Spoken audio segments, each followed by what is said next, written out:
adopting what some other teams are doing. And, you know, if you're going to be playing your potential final game of the tournament, why not go with the style that has gotten you this far in the first place? I also think there's a decent amount going for the Morphling pick here that in a lot of those other games did not exist. Like, I think EG should be kind of happy scaling in a weird way in this game. Like, I think this last pick, Underlord, is really hard for Liquid to deal with unless they get off to a very fast start and then the Ember is just going to chunk through the auras.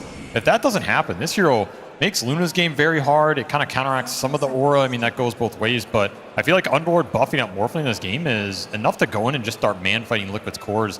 You have a decent chance to win those fights late game, which is where Morphling shines. Because this hero is not really about the early game, too much of the tempo. You have some chains playability, you know, versus the Ember. This matchup is always very nice. If you can throw that back onto Nisha here, you're going to be very happy. That's going to give you the extra disable. But of course, you are going up against Liquid. 0-7 Morphling versus their 100% win rate Beastmaster. No one has been able to defeat the Zai J Beast. Yeah, just too powerful. I actually didn't even notice they got their hands on Beastmaster.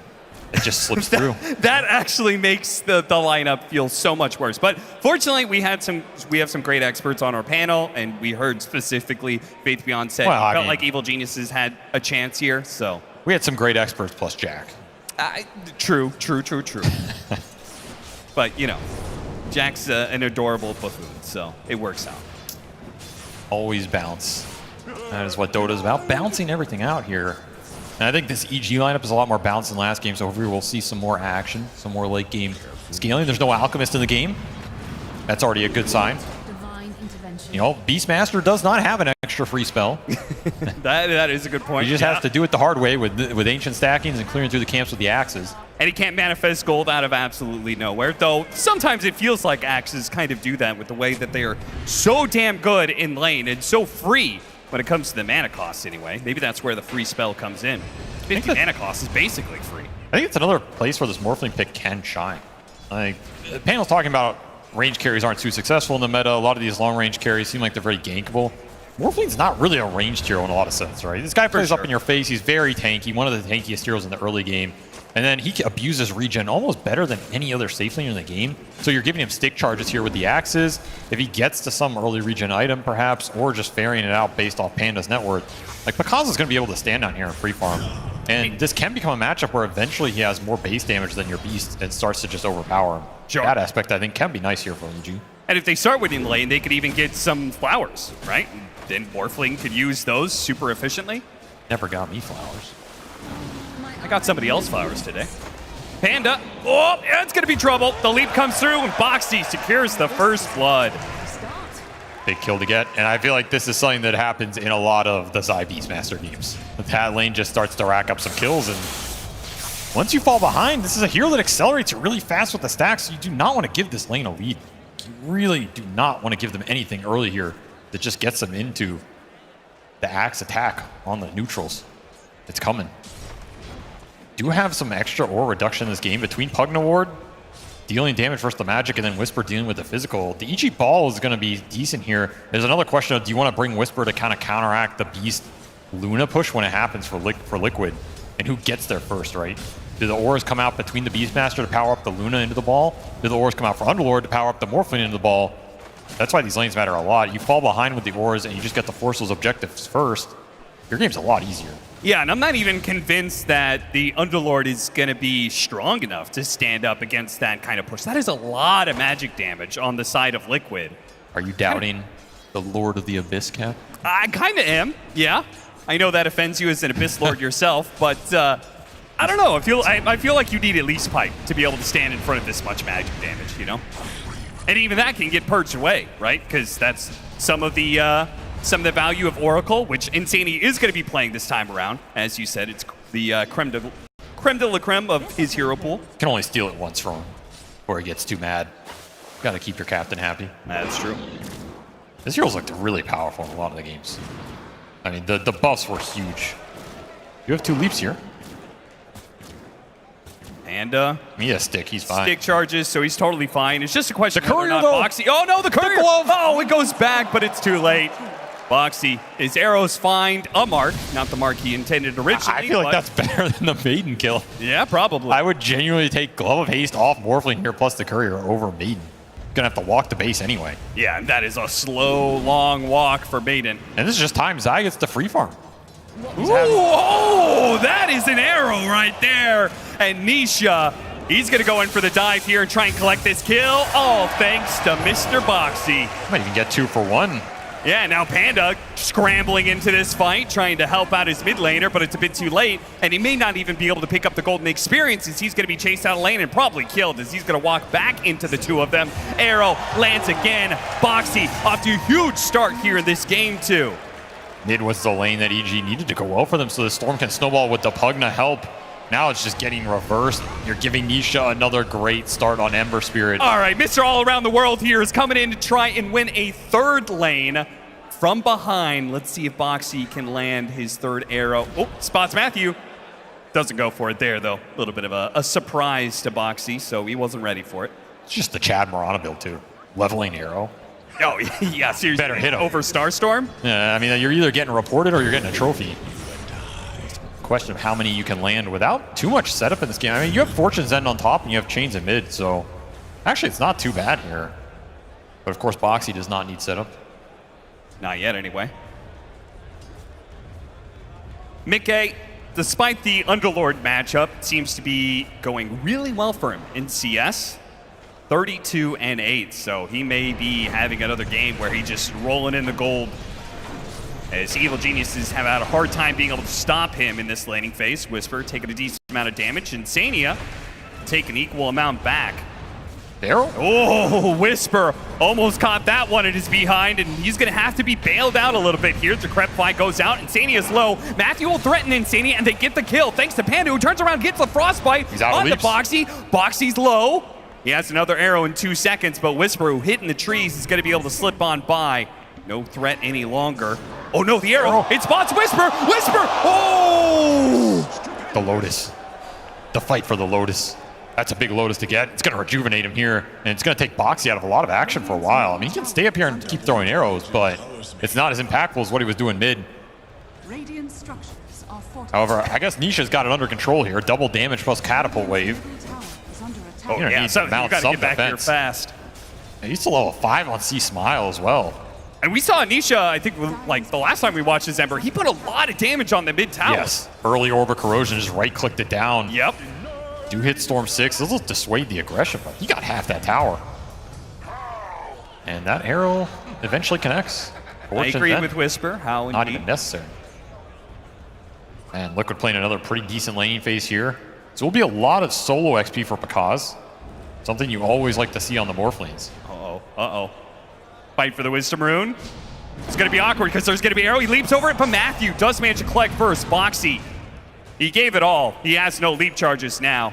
Yep. Can't even TP out because of the Frostbite, so gives them a little bit of bonus experience on top of that Wisdom Rune. It's a nice turn. Matthew strikes back. Boxy pays the true iron price. But boy, this Ember is big. He's big, and if he gets big enough, that's where that chip damage starts to just punch through your defensive auras here, and you're still just losing mid-tower. No one is coming to defend this. See Smile walking to base after jungle. I think this is just gone. Yeah, if you take the time to jungle like that, Nisha will punish you. Remember, he has Lunar Blessing at nighttime. Something else that has helped this push and helped the lanes here across the board for Liquid. Oh yeah, that's a good Aura. point. Ain't off huge. That's where that Luna Beast lineup is deadly. Attack speed aura, damage aura. The second you push the button for the ball to come together. That's a big ball. Certainly is, but see Smile, he's going to put those levels to use now. He gets this kill on his eye. It'll be very big, but unfortunately, the morph doesn't go up because, okay, the stun doesn't last quite long enough. The disables weren't able to come in. The arrow, though, is going to land on a C Smile. Matthew, he can't help him out, and now they're being run down by Nisha on a second power rune. He's going to go to work.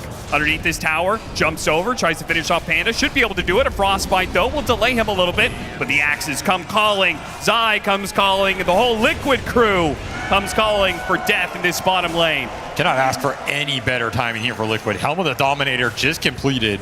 Push into the Beast lane, forced to carry out second tier 1.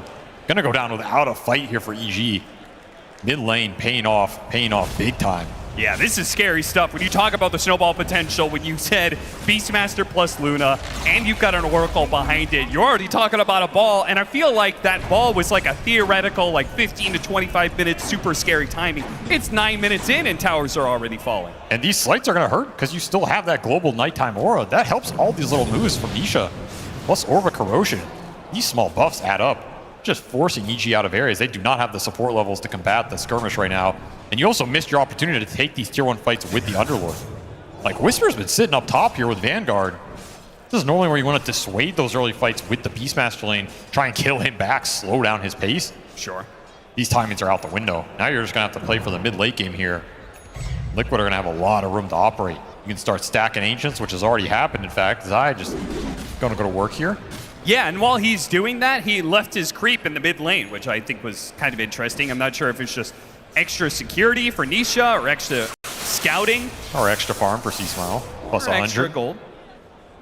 Happy to take that as he was not getting much else on the map. Zai, I'm sure he'll be okay with that trade-off, though. He's getting a lot more gold out of the jungle than C-Smile will. He's so farmed.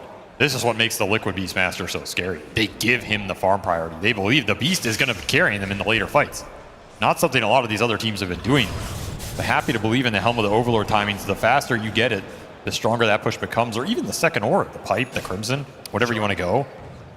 And we have seen Zai carry these games. 2-0 and 2, top of the net worth chart. Push is scary. You also don't have some good turnaround save. Like, you have Decrep, but it can get purged here. There's a lot of magic damage follow-up from Liquid. So these roars, these chains and arrows, kind of just have to be strong enough to tank them. Whereas Liquid always have Oracle. So just bail out some jump. Mirana ult as well to protect the Oracle. This is another one of those double save support duos that makes the Storm jump very difficult.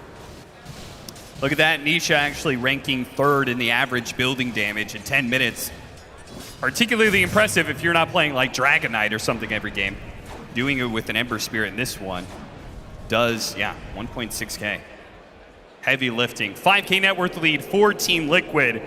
And feels like they are getting some serious pacing going on. They're going to bring the Beastmaster up to the top lane. For the last tier 1. Or last just tier 1 and... Or Roshan, because it is daytime. And it's 11 minutes. It does feel like they're thinking about it soon. Maybe the last time for Evil Geniuses to put a halt to this Liquid march. They're going to cut across here. The smoke's going to break. They spot Panda. He's going to be slowed down. I mean, just a slight and an axe. He's pretty much dead already. And Whisper, he's going to have to give up the ground to this tier 1 tower, knowing that the Primal Roar is still up. Plays a bit of distance away from the Beastmaster. Doesn't want to be caught without any backup. And it seems like Evil Geniuses are saying stall. No cores are coming to this lane. Whisper has backed out. The other 2 lanes are just solo cores pushing out and farming. Yeah, there's no way you're taking this fight.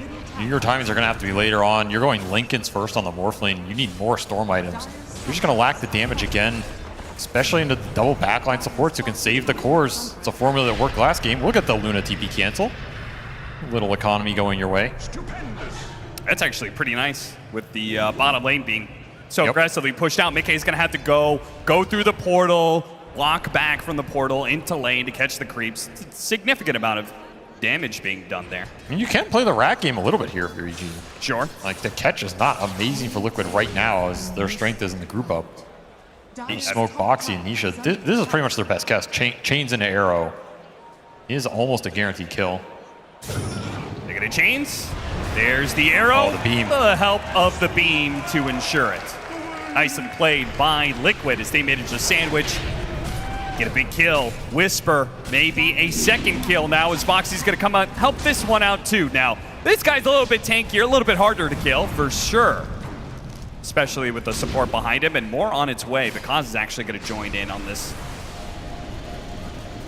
He comes to lane, I guess in part because the Luna rotated to the other side of the map, so maybe they can do something. It's got a double. Thought it was double damage. No. Just him being blue. Another plus 100 off the Centaur, though. A little something going their way. And maybe they really want to feel this fight out where he gets the Ember Steel with the early chains. It's something to play for. You will get a tower here. But Kaz is having an okay game, as is usually the case for this team. It's pretty hard to shut him down. But again, the question of what are you going to do about this Helm of the Overlord timing that is going to come out very fast here for Zai. He is rich. EG, they need something to connect here. They're trying to bait out an illusion rune. Nobody's going to show, so they grab it. But Liquid all playing very defensively on their side of the map, so I don't know if they had a good whiff of this smoke that was happening. Or just getting better efficiency. Like, they're doing Ancient farming with Luna right now. Mask of Madness Luna, a very fast Ancient clear, especially at this point in the game. If it's going to hit nighttime in 30 seconds, he will give the aura once again. Now they're stretching it.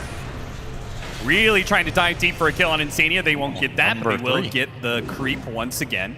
I mean, they're getting decent value out of this Helm of the Dominator. Yeah, what, they've got 3 times already? Still doesn't change the 5,000 net worth lead that you have on Liquid. I mean, it'd be 5,300. That is a good point, Avery. Thank you. It's a good math. That's why I went to school. All those years of school. So I can do the quick finally analytics. Put to use. I guess it didn't help out being a player. Well, not everything can go your way. 2-9, the game quieting down a bit. It's pretty clear that EG wanted to be able to get something, not going to be able to find it, and then every once in a while we'll just get a slight change into Arrow. Good hold there from the Decrepify. That's going to help out a lot, especially with the Crimson Guard and the pullback in the freezing field. Ooh, there's the overstep. There's the move. Can you get the punish? The good punish is Bakaz is farming right now. He has Lincolns. He's hard to burst and pick off on the map. If you can get another tier 1 here, you're very happy with that sequence for EG. Yeah, that'll definitely slow Liquid down a lot. Yeah, that's a big misstep by Nisha here. I mean, C-Smile was getting nothing in this game. You just handed him a big kill on a silver platter. These kills are worth a lot. That's an 800 gold kill for the team. You're down to 3K net worth difference, just like that, right? Single kill into tower, into another power rune. Some momentum coming back their way. Bakaz going to TP top for this double range creep wave. Tower does die, though. That was the final tier 1 tower for Evil Geniuses. I mean, that was an undead tower for sure. It died long ago. Undead tower. Crimson finish for Whisper. This is kind of your big mid-game timing here for EG. Yeah, and Matthew is playing very far forward, but always trusting in his supports to be able to bail him out. They're going to do just that, not only bailing him out, but maybe getting the kill on Insania. Got to be careful with Nisha, though. He's going for those supports. Mickey is here as well, and the axe is from behind. Zai does manage to collect 1. 2 supports down. Whisper now being chased out as well, and there's no escape from this. He may be tanky, but Liquid have all the time in the world in this fight. And that's Golem for Zai. That Helm of the Overlord already finished. Might lose his courier, but he's got the bigger summons on his side. That's another big EHP boost here. You're going to have to fight through. It took him a long time to kill this Oracle. Through the Pavis, through the ulti. Eventually you get him, but then your supports are just in nowhere's land. And Crimson does not last forever. Like, you have to fight around this Crimson if you're EG, but you also have to get enough out of that window where the punish doesn't come back and haunt you.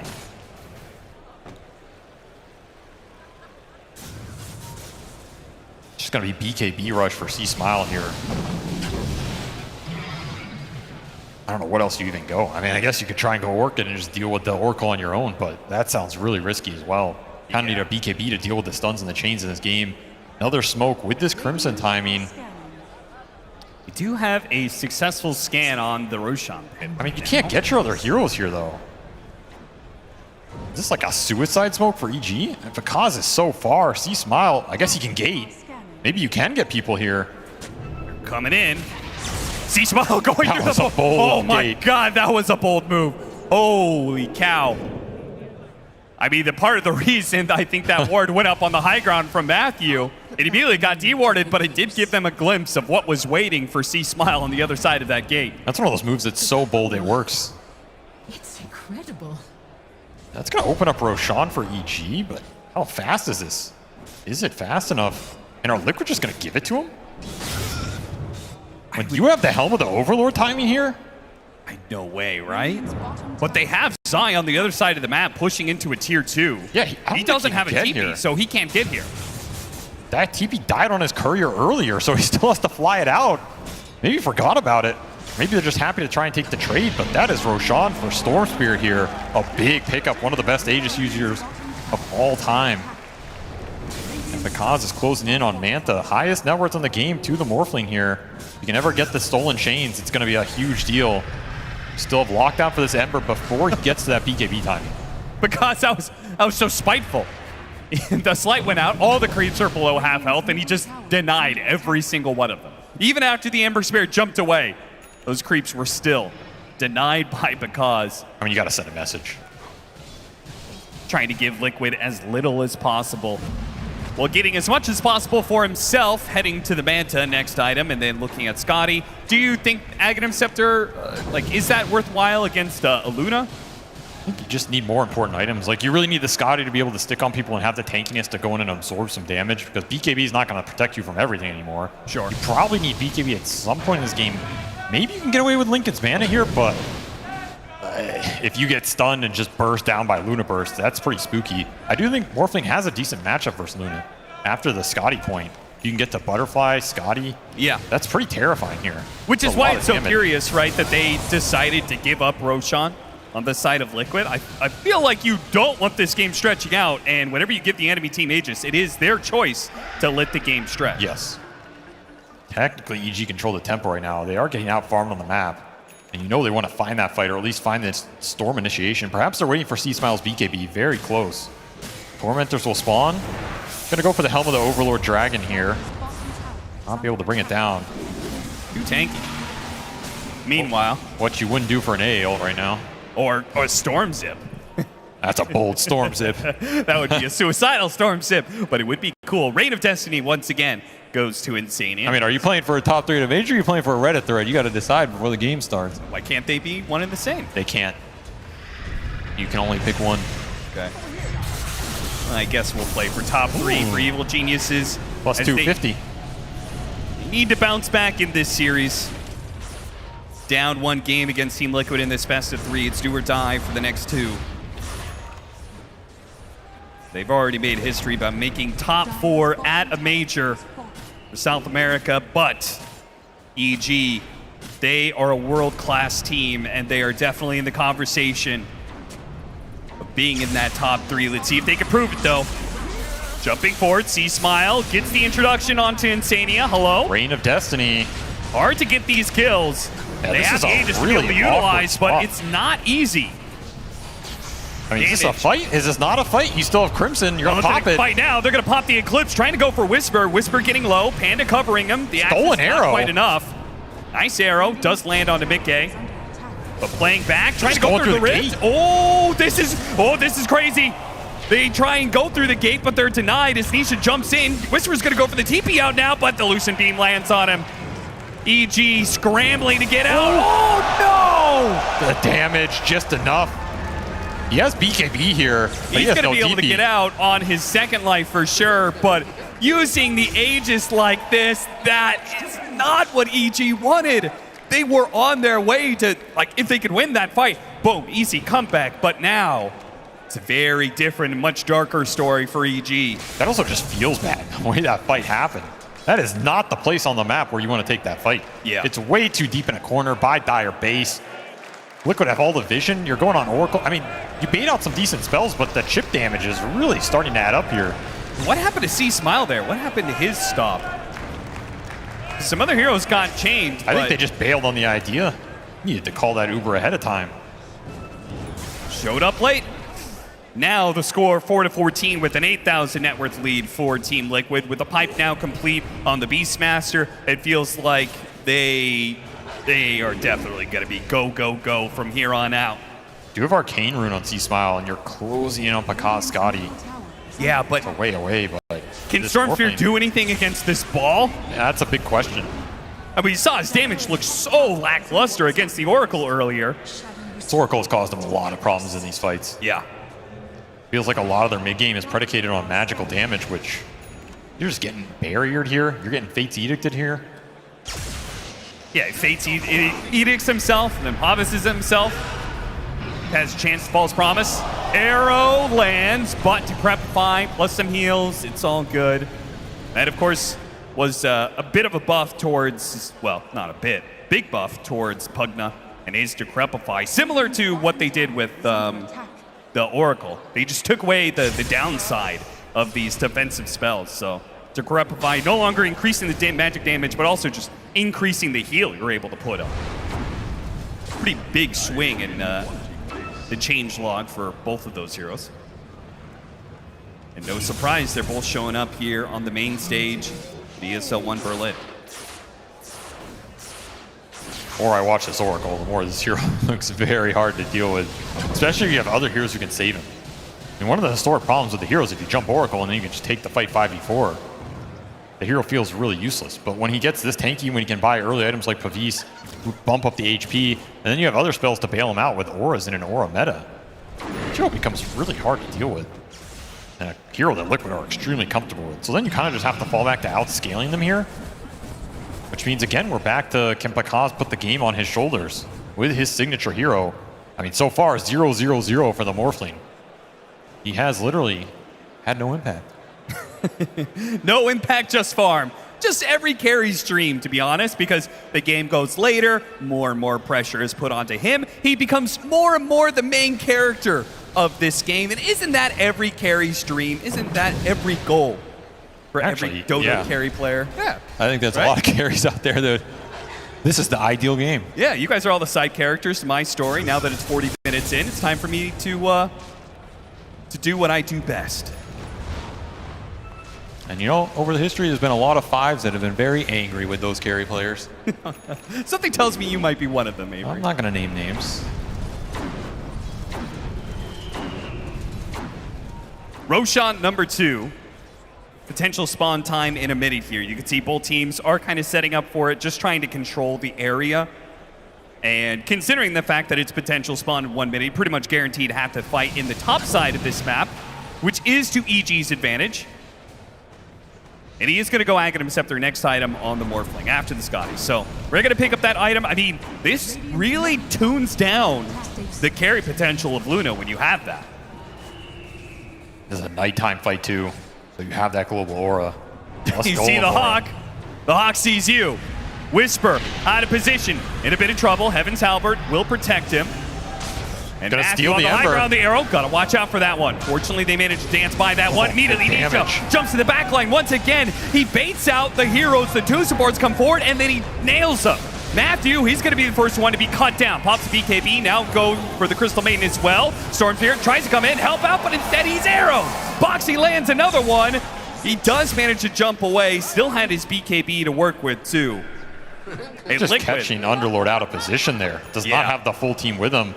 I mean, Pakaz still 0-0-0, gets another Helm of the Overlord Golem kill. I guess you can add that to the board, but... He's got way more of those than any hero kill, that's for certain. Nisha, he's just 1v5ing. He's just running in there, no fear. BKB immunity. What's your answer? Sure, you get an Ember Steal on the Morphling, but you can't change him. It's not doing you any good. Just need to be tankier, or you need more damage to threaten him when he's killing your supports. My favorite part of that is that the arrow may not have hit anybody, but it gave him the vision, knowing those 2 supports are on the high ground, and boom, he jumps them. Instantly goes in. I mean, you have Crimson here. It's going to delay damage a bit, but this fight's just pretty much over at this point because your positioning is way too bad. Yeah. Just been crushed open by the Ember Spirit here. And Nisha, with that situational awareness and the peripheral vision, cannot be out of position when it comes to playing against this man right here. We should note they used Oracle ult for that fight, and Roshan was not up, so Ichi are going to get a fight without False Promise on the board, and you have double damage on Pakaz, but it's wearing out in 1 second. Gets another Helm of the Overlord kill. Add it to the tally once again. This is a fight you have to win. With the BKB, the Primal Roar is out. The BKB, though, C-Smile, he's going to be fine. The heals come out for Matthew. Panda with a beautiful freezing field, but BKB's on Liquid's side proved to be superior as they now push back against Liquid with a beautiful slight chains on the 2 that allows Mickey to play clean up here. Yeah, you got the Oracle. Congratulations. But because he needs more help. He's got the Manta, gets rid of the chains. No arrow here, but they do have plenty of damage. Plays with the slight, tries to waveform away. Liquid chasing after him. Another slight chains, dodges it with the slight. Whoa. Nice read from Pakaz. Ember Morphling God right there. I mean, at least he's putting on a show. Does find a kill in that, so gets himself on the board. Cleans up Oracle on the backside, but that's a costly fight because that's going to be Roshan here, as it will instantly spawn They just don't care about the Morphling at all. They're just going straight for the support, straight for the backline. Because doesn't protect his supports here, they just get instantly routed by Ember. And that's a big problem, right? He simultaneously needs to go and kill the Oracle because it seems like he's the only one who can, but also protect your supports. It seems to be too much for one man to do alone. I think you have to take the formation fight if you're EG. I don't think you can let Nisha keep getting away with what he's getting away with. Like, your Scotty Morphling's the only thing that's threatening this Ember going in that deep. If he's not there, it's just a free-for-all. Watch this. Turns into the Emperor, reads it, slights right as Nisha went for the slight chains. A little bit befuddled by that move. Mickey enjoying to see just some good Dota going on as Liquid probably very happy now at this point. 16,000 net worth lead. They may not know the number, but they certainly feel the power behind it as they are going to go for their high ground push. Scotty Luna online. Aegis for 4 minutes here. You're in no rush. Just throw down those reins, heal everybody up here. Force EG to jump you because there is no out spam here that's dissuading you too much. Yeah, just the glyph, and that is a limited resource, but it seems like that limit is good enough, especially with the push coming in on the tier 2. Plenty of time to work with this Aegis, so no rush on hitting the high ground. I do think this is a high ground, though. If you have Lizard Frenzy on top of everything, you want to force the action here. Yeah. Especially when you have Nisha can go back and still rejoin you. Like, he's going to deal with the split push pressure, force EG back to their base. EG hit a timing, Do or die. You have Ags off the cause. Scepter on the Morphling, so they do want to take this fight, and they have spotted Insania. They're going to be able to kill him. He's down and out. Eclipse goes out with a BKB on Stormseer. Once again, protects him with the help of Matthew, and they've got that high ground. Nisha can't get onto him. What a good pit from Whisper. Holding in these heroes. Luna looks like she may take out. That's going to be Aegis expired, but Nisha going in big and finish off the cause, and he bought the Aegis, meaning there is no buyback for him. He went all in for that Aghanim Scepter. No gold left in the bank. Just gets caught with an arrow. I don't even know what the hell stunned him. He got arrowed in the middle of that fight into a beam. Wasted so much of his time. Oh no, there are no tier 2s left. And they know that Morphling, they're going to put him to the test. Buy. We think you don't have buyback, and they might just have the correct solution here, but it looks like, oh, an overstep from Nisha, and arrow comes out again. It lands onto the C-Smile. A force stab trying to get him away. A sip at the last second. Jump, jump, jump. He's good. A pit holds in Mickey, but a buyback from Nisha. Nisha, he wants to keep this going. He has 35 seconds to do some serious damage to EG, maybe even knock him out if he can. Mickey's getting low to these storm jumps. You have to respect the fountain regen here. Nisha, he's going to claim support by. Another arrow coming through. Force staff gets him out of the range of it. 20 seconds for Pakaz. How much can you get in 20 seconds right now? It might be megas. Mickey's back to full. Pokes for what? Absolutely nothing. Dropping fast. As soon as the tier 3 is down, then the Glaives start bouncing around. They do have a glyph. They can't get the full set of Rarics without a fight against the Morphling, but it is still a 4 versus 5. Do they care about the Morph? That's another question. You're going to open up the glaive bounces here. Maybe just all in. They got to start taking that fight now. There's Ag Steel on the Luna. You're going to reduce his damage output a lot. That's going to help. Oh, Sorcerer jumps in immediately, chained up. He has a BKB, though. He jumps, has a little bit of mana to work with. The use of Primal Roar onto Pakaz. He already morphed into strength, though, so he's going to be okay, especially with help with Decrepify, but even getting him low allows Liquid to go for the Megas. Slight chains once again, ticking out the puck. Now he's going to fall because low enough. Back to the fountain he goes, while Mega's going to be secured by Team Liquid. See Smile, Banda, because Mega's coming in, and Team Liquid showing absolutely no hesitation. From Megas to tier 4s to the throne. EG, you have to come up with a way to be able to stop this in a 3 versus 5. There is no way to stop it. They say we cannot stop these Team Liquid ball. We cannot stop Team Liquid.